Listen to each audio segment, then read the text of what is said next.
பரமாத்மாவுக்கு உடல் கிடையாது. அதனால அவருக்கு எந்த தடைகளும், எல்லைகளும் கிடையாது. He is not bounded by time and space.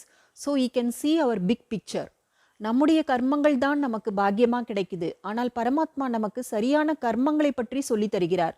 நீங்க ஒரு பேரண்ட், நீங்க உங்க குழந்தைகளுக்கு சரியான கர்மங்களை சொல்லித் தருவீங்க. அவங்க உங்க சொல்படி நடந்துக்கிட்டே போனாங்கன்னா சரியான ரிசல்ட் கிடைக்கும் இல்லையா? தவறான ரிசல்ட் கிடைக்கிறதுக்கான வாய்ப்பே இருக்காது.